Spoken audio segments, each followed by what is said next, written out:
So our schools shut down on Friday the 13th, and the governor has issued a statement for the whole state of Massachusetts that we should be shut down for at least 3 weeks. And they're going to revisit schools reopening at that time. However, I think based off of all the information that's out there, I would be very surprised if schools reopened in 3 weeks, and that this new form of learning online and reaching our students digitally is kind of the new thing that we're going to all have to adjust to. So as a leader, I think that it's really important to support your teachers because students are feeling stressed, and so are the classroom teachers, definitely. So it's finding ways to help them streamline their classroom and finding ways to still connect with students. So right now our teachers are providing 2.5 hours of academic time, which doesn't necessarily mean it's 2.5 hours online, but part of that can be online through Zoom, and then other parts through extended learning projects or journaling, writer's workshop, reader's workshop, kind of based on the grade level and what students need. And then in addition to that, teachers are being asked to spend some time planning and meeting as grade level teams to make sure that they're streamlining. And I think that's kind of one of the big takeaways is we want to make sure that teachers are all providing consistent messaging and learning experiences for students because it's so different that we're not all together all the time, that it's important that, student A in first grade classroom and student B in another first grade classroom are both getting a similar learning experience. I think one of the biggest challenges is really differentiating learning because especially at the lower level, you're as a teacher, you're so responsive and reactive to what's in front of you. And when you can't be there, it's hard to make instructional decisions. So I think it's really finding ways to connect with students, whether that be through Zoom or another platform, and trying the best we can to kind of replicate what's going on in our classroom while still making adjustments to kind of what we need to do. So I think something that teachers in my district are doing that's working well is they're meeting weekly as a grade level team to kind of make a plan for the week together, which has been helpful rather than working in your own silo and creating your own plan. And that kind of makes sure that it's equitable for all students.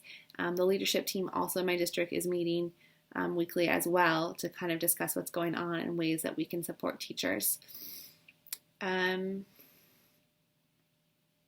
I think a key takeaway for British educators is to really make sure that there's consistent practices happening within your schools, because it can easily, everyone has different levels of comfort with digital tools, and it's important that our students are all provided with the same opportunities, and that follow through is really important as well, because we can't control what's going on at their individual homes.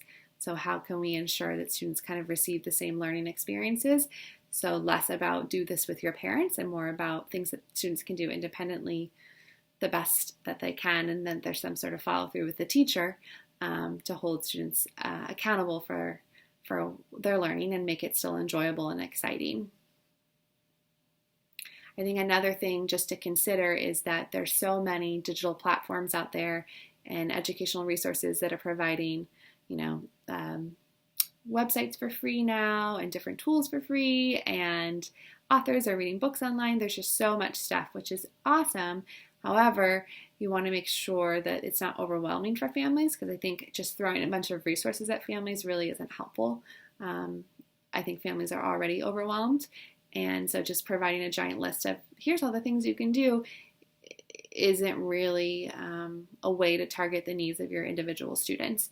So more thinking carefully about what is a valuable resource versus it just happens to be free, and really investing in those and promoting those with your students can be a lot more helpful than just sending a giant list of all these tools that are out there, because I think it's just the follow through on that will not be as strong.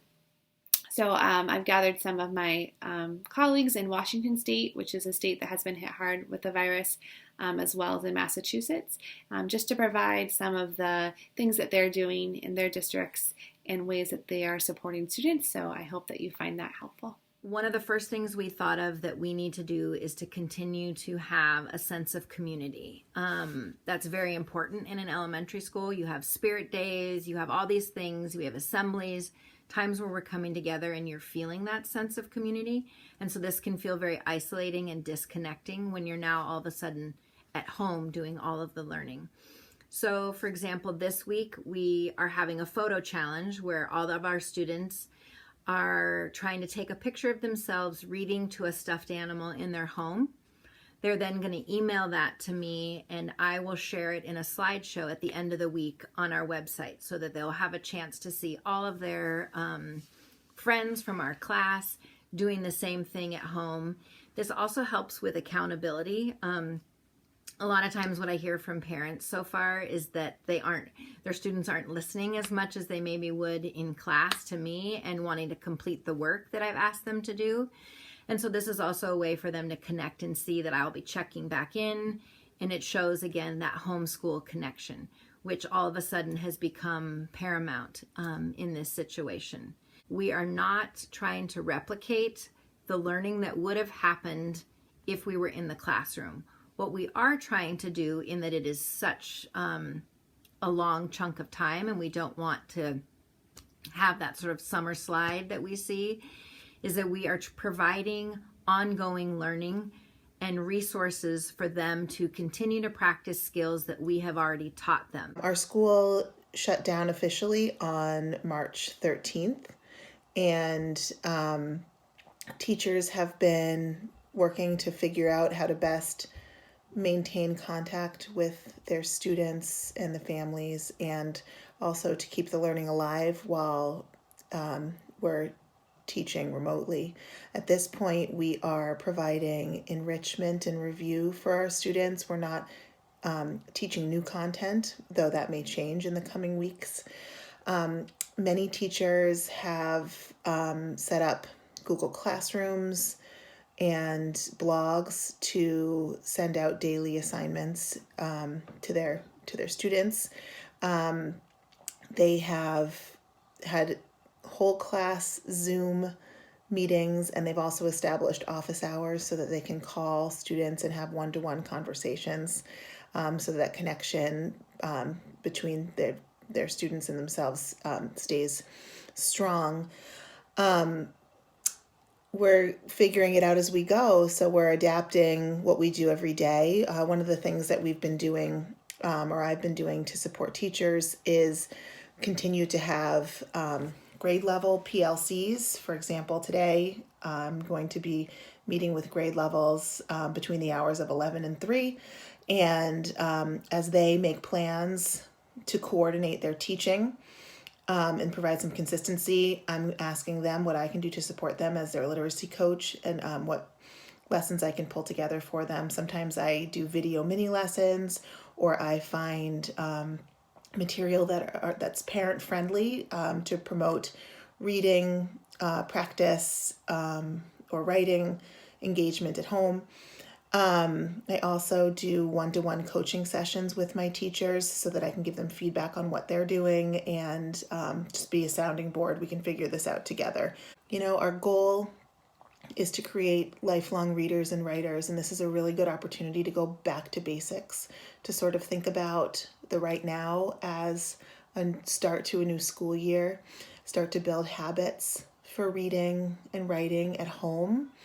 We're also going through a time that is profoundly different than the way we were living before, and that's the stuff that great writing is made on. So I think that this is a great time for journaling, to capture these stories that might be hard or scary, and feelings of frustration, whatever, and turn them into narratives. Keep track of what we're going through, and just kind of hunker down with a good book, thinking about what makes us happy, engage and sustain and build those healthy patterns as readers and as writers.